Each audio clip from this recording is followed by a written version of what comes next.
Definitivamente recordar es volver a vivir y sobre todo si tienes la oportunidad de coincidir con grandes seres humanos, extraordinarios amigos que se convierten en tus maestros de travesía.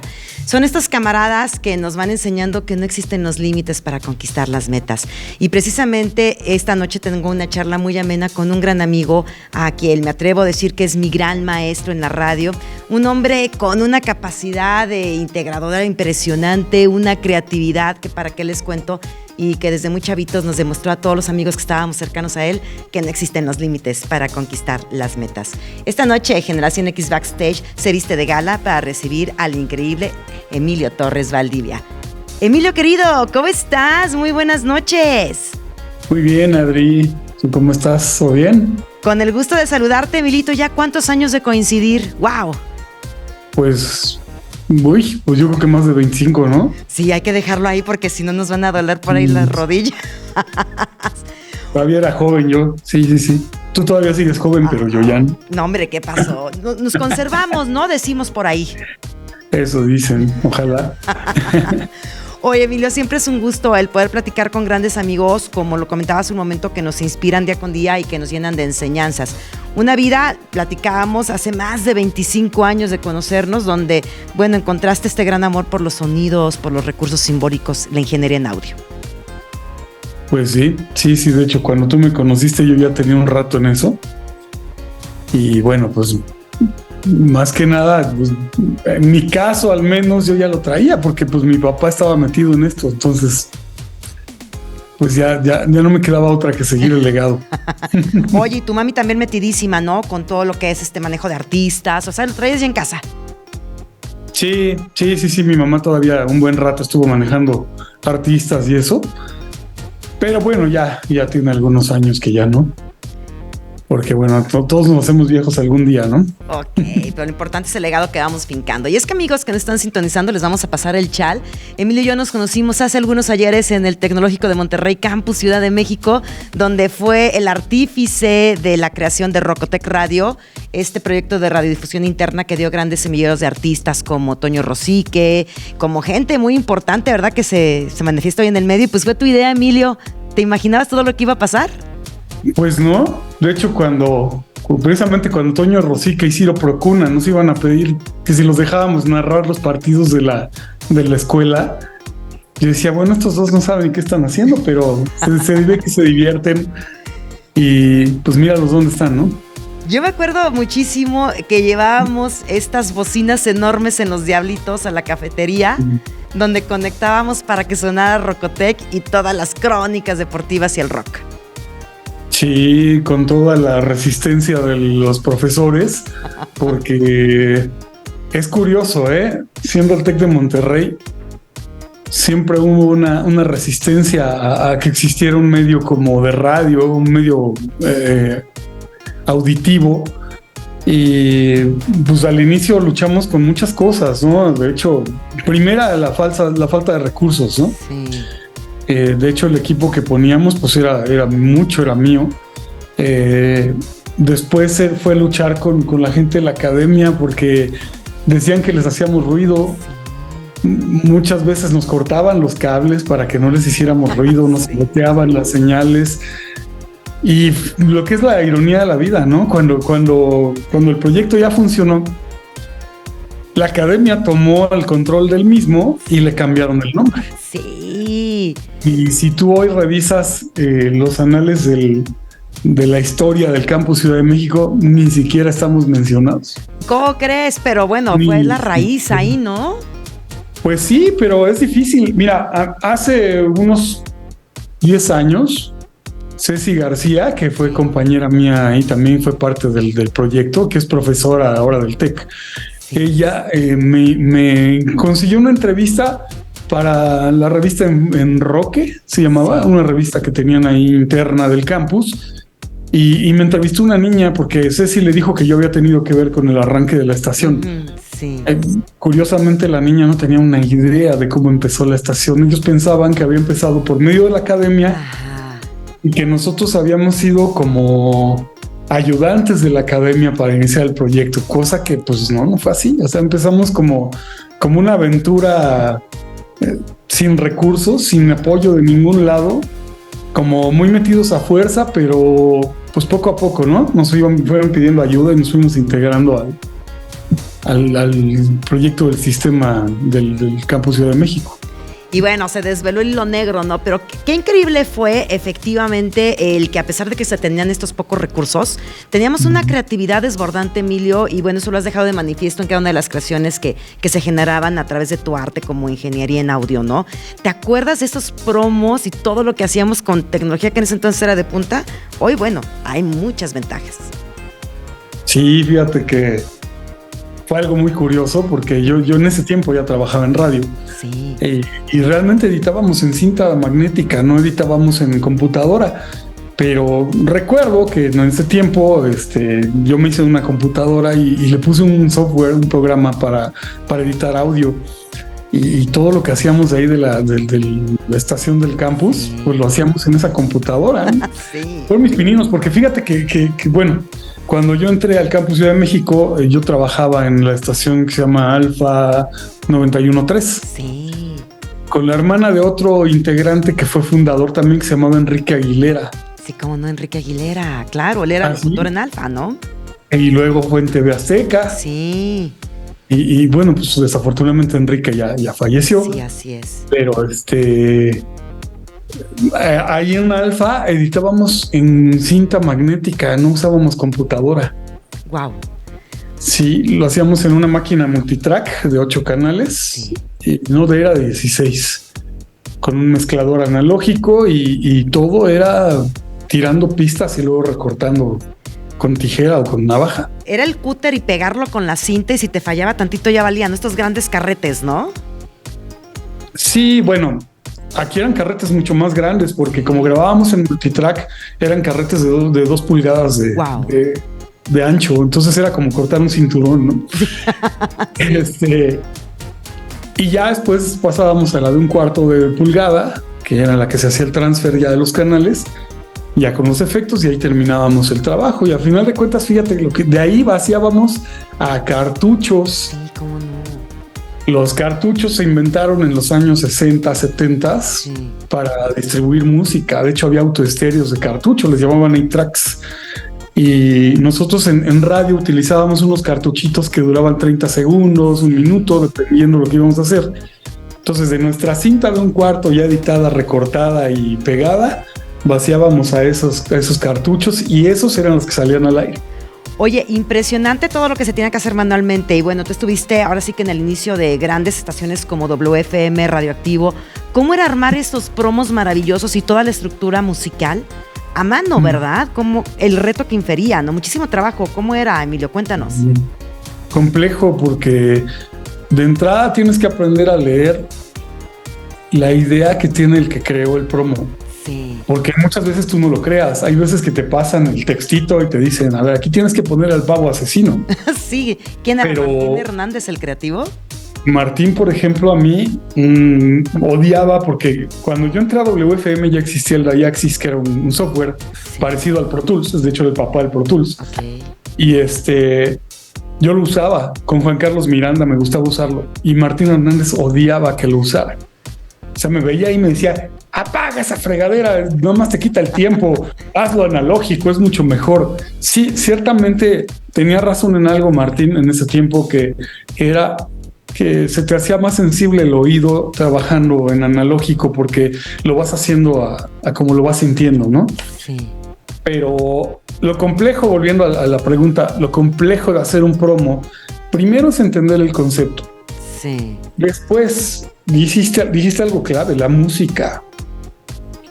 Tú con la música puedes hacer que un promo tome un carácter u otro.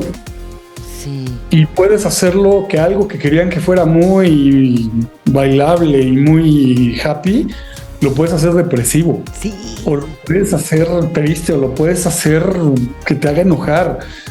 Entonces, el entender ese concepto de la cabeza de cada uno, porque todos tenemos una cabeza distinta y nuestro paradigma y nuestra experiencia es diferente en cada cabeza, pues es bien complicado. Sí. Bien complicado, y más con gente como Martín Hernández, que nunca sabías qué quería, pero no te explicaba. A mí me tocó trabajar con dos grandes pilares de la radio, primero con Martín Hernández y con González Iñárritu varios años, y luego me tocó trabajar con Luis Gerardo Salas en la competencia. Ok, sí, cómo no. Y ahí la diferencia era abismal, porque Luis Gerardo Salas es una persona que desde que te está grabando la voz, que le llamamos el frío del promo, desde ahí te explicaba qué quería. Sí. Decía, a ver, aquí vamos a meter Sympathy for the Devil de los Rolling Stones y le vas a cortar con un efecto y aquí entra mi voz diciendo esto. Okay. O sea, Luis Gerardo es un cuate que te narra qué quiere. Entonces tú tienes muy claro qué quiere. Pero Martín Hernández no. Y llegaba y te revisaba el promo y te decía, no, ¿por qué le pusiste esta música? Pues no me dijiste cuál. Sí, pero ¿qué? A ver, no tiene sentido común. Sí, pero no tengo tu sentido común, tengo mi sentido común. Algo que nunca entendió y que me sigue pasando, ¿no? Hoy que trabajo para televisión, sigo topándome con gente que piensa lo mismo, que tienes que adivinarles el pensamiento. Te vas haciendo una especie de brújula, Adri, te la vas haciendo, pero el darle gusto al 100% a un productor es muy difícil. Sí, claro. Y es que también te vuelves psicólogo, ¿no? Aparte de creativo y muy observador en todos los sentidos, ¿no? Te vuelves psicólogo y aparte te vuelves tolerante a los peores insultos y a lo peor, ¿no? O sea, a mí en Televisa me ha tocado recibir insultos, gritos, cosas porque mi idea no es la que quería el productor. Sí. Sin embargo, es complicado el saber qué quiere un productor si no te lo explica, ¿no? Sí, claro. Es muy complicado. Te voy a explicar dos ejemplos parecidos a los que te decía yo de Alejandro González o de Martín Hernández y de Luis Gerardo Salas en Televisa. En Televisa, tú, por ejemplo, si trabajas con Israel Haitovich, que no es el gran personaje, pero tiene una producción, a mí me tocó trabajar con él. Es un amigo que nunca sabe qué quiere. Okay. O sea, a ti te sueltan el programa con sketches muy malos, lo que la verdad el humor es muy malo, y que esperan que tú con el audio hagas chistosos los sketches, ¿no? Y hay veces que a mí me pasa mucho con Israel Haitovich que veo el sketch completo y no capto 5 o 6 chistes que para él son chistes, pero para mí no tienen gracia. Si no me lo explica, cuando él revisa esos programas, siempre es la pelea. Siempre es, a ver, se te fueron 3 chistes. ¿Qué chistes? Este y este. Digo, a ver, pues tú los entiendes, yo no. Sí. No, es difícil. Más que él no te da un guión para que vayas armando. No te lo da. Wow. Te da el programa en frío y tú arregla los diálogos porque en tele es más complejo. Sí, claro. En tele tienes que limpiar todo el ruido del foro, nivelar, luego tienes que poner efectos, luego tienes que poner música y luego hacer tu mezcla, que dependiendo del producto, pues va tomando diferente complejidad. Claro. ¿No? Pero te decía, un caso es el de Haitovich, otro caso, por ejemplo, Reinaldo López Jr., porque ya es el hijo de Reinaldo López, aquel Reinaldo López, ¿no? Sí, prolíficos en producción, ¿no? Sí, Reinaldo es un tipo muy inteligente, muy extremadamente inteligente, sabe mucho de esto porque desde que tenía 5 años está metido en Televisa. Sí.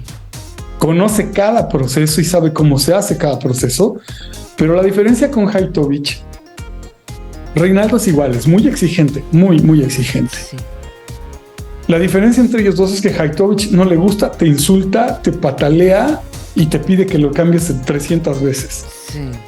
Reinaldo López lo que hace es una junta, revisas el capítulo con él y te dice aquí quiero esto, aquí quiero esto, aquí quiero esto, aquí quiero esto. Sí. Y lo que tienes que hacer es libretita. Sí, ya sé, para ir anotando todo y que salga un producto de calidad, ¿no? Porque siempre he dicho, ustedes en ingeniería en audio pues son nuestros ángeles, los grandes héroes anónimos que están soportando las producciones. Porque hablábamos, por ejemplo, de estos sitcom, pero también te ha tocado estar en realities, en programa en vivo, en conciertos con gente como Luis Miguel, Emanuel. ¡Wow! Pues muchos contrastes, ¿no, Emilio? Muchos. Aunque la música es más fácil, Adri. Bueno, para mí es más fácil porque pues basta que tengas un buen gusto y que tengas idea de cómo suena el disco. Bien, y ahí vas siguiéndolo ahora sí que uno tras otro, ¿no? ¿Y cómo lo haces en vivo? ¿Cómo resortear en vivo? No es tan difícil, te vas haciendo de mañas, la verdad. O sea, al principio sí te tiemblan las piernas, Pero ya cuando tienes ciertos años en eso, la verdad es que sacas el colmillo. Sí. Y sobre todo cuando hay fallas, porque siempre pueden haber fallas, ¿no? Que se te corta el micrófono, que no sonó algo. Me pasó una vez con Alejandro Sanz. Wow. Estuvimos en el Auditorio Nacional horas esperando un afinador de pianos. Sí. Y hicimos nuestro check de todo menos del piano. Y curiosamente la primera canción era con el piano. Ok. Entonces arrancamos el concierto y ¿qué crees? No funcionó. No sonaba el piano, no sonaban los micrófonos. Del Santo Sepulcro, ¿qué hicieron? Pues tuve que mandar un técnico a que se metiera abajo del piano y revisara la conexión en lo que sí. No podíamos parar la canción. Claro. No podíamos. Y más que era una canción que cantaba Alejandro con una chica cubana. Sí. Y la chica cubana lo acompañaba en el piano. Entonces, ya te imaginarás los de la disquera atrás de mí. ¡Ay, ingeniero, no suena el piano! Pues sí, no suena. Ya lo notaron, qué listos son, ¿eh? Pequeño detalle. Oigan, ¿por qué citan al afinador de pianos tan tarde? No pudimos probar el piano. Yo no pude probar el piano, no tenía la certeza que sonara, ¿no? Pero como eso me ha pasado infinidad de veces, no sabes, o sea, arrancas y el micrófono inalámbrico se sale de frecuencia, se mete en ruido, se mete la patrulla por el micrófono, la planta de luz se le acaba el diésel. Wow. No sabes de todo. Y tienes que aprender a resortear. Oye, pero también yo quisiera preguntarte, porque aquí también, yo sé que también tú das cátedra, ¿no? También has estado frente de grupo. Ya que estamos hablando de esos claroscuros y de algunas situaciones medio rispidonas, ¿qué será más difícil? ¿Lidiar con los chavos hoy en día en cátedra o con el talento al momento de generar un proyecto? Tan, tan, tan. No, yo creo que es más difícil con el talento, porque los chavos están como esponjas, absorben todo. Y si tú tienes la habilidad de que se interesen en lo que les estás enseñando, hasta es muy padre, porque hay veces que te ponen a estudiar, ¿eh? A mí me ha pasado que de repente me hacen preguntas de cosas que no sé o que no conozco muy bien y digo, ay, te digo la próxima vez, ¿no? La verdad, fíjate que hoy los chavos tienen una cantidad de información en la cabeza impresionante. O sea, lo que no tuvimos nosotros, ellos tienen el internet en las manos y de repente te hacen preguntas que dices, ¿qué? ¿Cómo te enteraste de eso, muchachón? A ver. Sí. Y la diferencia entre tú explicarle a un chavo o congeniar con un chavo o con alguien nuevo en una producción y con alguien que ya tiene un trayecto es muy distinta, porque como dices, el talento a veces ya trae vicios, ya trae malas mañas, ya trae prejuicios de muchas cosas que el muchacho no los va a traer.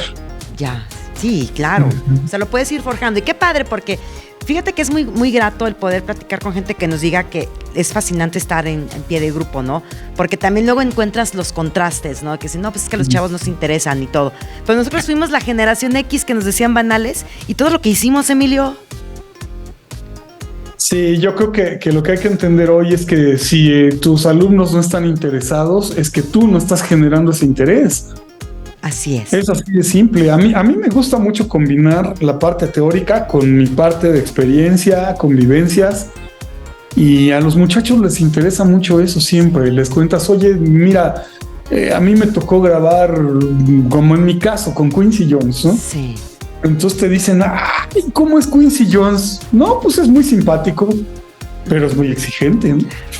Así es. ¿Cómo que es muy exigente? Sí, mira, o sea, anécdotas, ¿no? Les dices, a ver, tienes que aplicarte a tus clases de solfeo. Pero yo voy a ser ingeniero, no músico. Sí, Pepe, espérame. Sí. Cuando tú llegas con un artista del nivel de David Foster, de Quincy Jones, de Alan Parsons, y tú llegas a grabar a un estudio, no te dan un papel que diga, te regresas 20 segundos. No, te van a dar tu partitura, te van a dar un score de la canción que estás grabando. Y tú tienes que saber leer la partitura. Porque de repente te van a decir, nos vamos a la B, por favor, tercer compás. Sí. Dices, ¿qué onda? Antes de tal. Sí, entonces tienes que ir leyendo la partitura e irla siguiendo, porque también si tú sabes leer las notas, vas a notar cuando el músico comete un error. Así es. Así es. O sea, Y es todo el aquí, contexto, ¿no? Tener todo el contexto al tiro como ingeniero en audio que no te dicen a lo mejor en otros lados, ¿no? Lo vas aprendiendo. entonces, si te fijaste, ahorita te atrapé con eso. Sí, Entonces, si tú logras atrapar a los muchachos con ese tipo de cosas, van a estar interesados y te van a preguntar más. así Lo que tú no debes es ir con el prejuicio de, ay, los chavos de ahora no les importa nada, nada les sorprende. No, sí les sorprende. Hay que saber cómo. Así es. Y en ese tenor de exaltar la capacidad de asombro, ¿qué es lo que le atrapa y le asombra a Emilio Torres Valdivia? Híjole, pues todo. ¿Sabes? A mí me ha pasado algo muy curioso en mi vida. Yo, pues, empecé como todos, sin saber nada. Y lo más curioso es que conforme han pasado los años y he adquirido más conocimiento y más vivencias, me estoy dando cuenta de que hoy estoy en el mismo punto en el que arranqué. No sé nada. ¿Por qué? A mí un maestro de la universidad en Estados Unidos me explicaba algo muy curioso que yo decía, estás tarado, ¿no? Me decía que el conocimiento, según los filósofos griegos, se podía describir gráficamente como un embudo invertido. Ok. Me decía, ¿cómo un embudo invertido? Dice, sí, mira, es un embudo que tiene la puntita abajo. Cuando tú estás empezando en algo, estás en esa puntita de abajo. Sí. O sea, si tú volteas a ver el área del embudo, cuando estás en esa parte de hasta abajo, ¿de qué tamaño es el área? No, pues es chiquitita, ¿no? Así. Sí, me decía, ¿qué va a pasar cuando vayas subiendo escalones y vayas subiendo en el embudo a las partes de arriba? No, pues el área se va haciendo más grande. Así es. Curiosamente, eso es lo que ha ocurrido. Yo aprendo de un tema y cuando me quiero clavar en ese tema me doy cuenta que no lo conozco. Tengo que quedarme a estudiar más. Investigar, Y a veces, ¿no? sí, y a veces ese tema te lleva a otro y a otro y a otro y a otro. Y hay un momento en el que ves que esto es tan vasto y tan complejo que, como decía ese filósofo tan famoso, ¿no? Yo solo sé que no sé nada. Eso. Y de ahí salió. Y de ahí salió todo este talento y bueno, eres una persona que desde que te conozco siempre has estado al pie del cañón estudiando y bueno, poniéndote al día para ejercer tu labor. Si tuviéramos ahorita la oportunidad de una onda gerciana te llevara 25 años atrás, casi 30, no 25 años atrás al TEC de Monterrey, con ese Emilio que recorría los pasillos de Campus Ciudad de México, ¿qué le dirías? ¿Qué le diría? Que se aplique más y que sea más tolerante. Los sueños existen, hay que materializarlos y enfocarnos en ellos. Totalmente. Y más que nada, no. Mira, yo cometí un error muy grande cuando empezaba, que era no tenerle paciencia a la gente. Eras medio agridulce, ¿no, Emilito? Vamos a decirlo. Muy agridulce. y fíjate que lo más chistoso es que después te das cuenta que puedes aprender hasta del que menos sepa. O sea, para ti puede ser un tarado el que está ahí en tu cabeza, pero puede enseñarte algo. Sí, siempre. Eso es lo que... Esa es la parte que yo cambiaría de ese momento, ¿no? Creo que la curiosidad y el interés por conocer, pues sigue, ¿no? Pero ha cambiado. Eso. Pero ¿sabes qué es maravilloso, Emilio? Que nosotros, bueno, somos el resultado de todas estas hazañas y todas estas anécdotas que tenemos en el pasado, ¿no? Y te das cuenta, cuando eches la vista atrás, de todos estos camaradas que te acompañamos y de cómo despertaste en nosotros el amor por la radio, el profesionalismo, y valió la pena de repente ser agridulce para que nos dieras ese conocimiento y nos ayudaras a ser disciplinados. Fíjate que eso me dicen muchos. No sé qué tan agridulce era yo, pero me imagino que algo.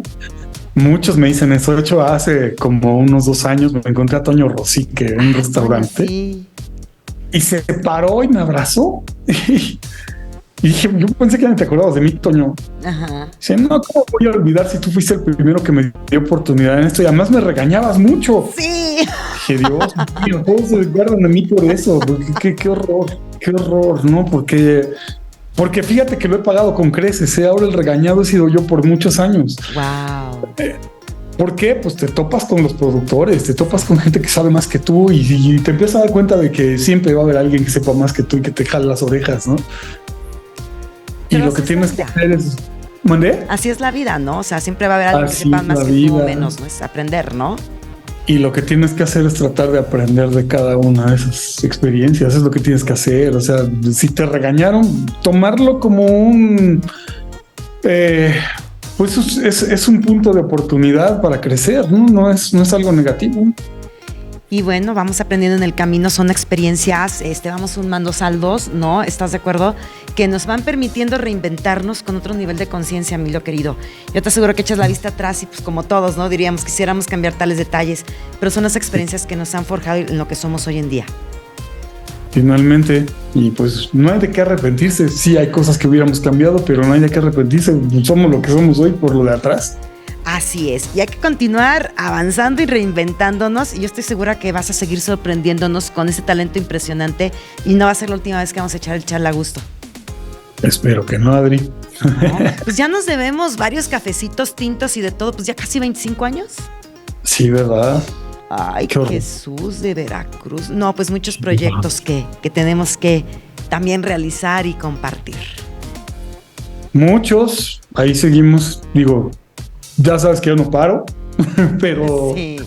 siempre hay algo nuevo y pues seguimos aprendiendo, Adri, seguimos aprendiendo y seguimos tratando de compartir lo que aprendemos. A mí me ha gustado mucho eso. ¿Qué consejo le darías a estos chavos que nos están sintonizando en este momento para que no desistan? Bueno, no desistan de qué, si están dedicados al medio artístico o a este tipo de cosas que hacemos nosotros, pues simplemente que se hagan a la idea de que están empezando, de que el camino es muy largo y que si desisten ahorita no van a llegar a ningún lado, ¿no? Este es un camino de sufrimiento, la vida no es fácil para nadie. Es un camino de resistencia, ¿no? Y de reinvenciones y resiliencia. De verdad hay que ponerse una concha enorme porque te topas en el camino mucha gente que a veces no es muy amable. Pero importante es llenarse de uno mismo, ¿no, Emilito? Y seguir avanzando. Totalmente. ¿No? Esa es la idea. Y yo estoy llena de ti desde hace muchos años porque siempre he dicho que es una amistad entrañable y estoy segura que van a continuar siendo más experiencias las que vamos a compartir y bueno, más aprendizajes, Emilio querido, y esta es tu casa. Muchas gracias, Adri, y estamos a la orden, lo que necesiten. Igualmente por acá, a ver cuándo vienes a Morelia. Sí, oye, hace mucho que no voy, tiene muchos años que no voy. Aquí te damos el rol y te vienes aquí a School Online, aquí al estudio. Muy bien, echarme unas corundas ahí que me gustan. Aquí te las tenemos, corundas, mezcalito y lo que tú quieras, te late. Muy bien, ya sabes que yo al alcohol no me entra, pero las corundas sí. Bueno, yo me tomo por ti los mezcales. Muy bien. Ok, te abrazo muy fuerte a la distancia, Emilio querido, te quiero con todo mi corazón. Gracias, Adri, yo también y pues esperemos vernos próximamente. Decretado está.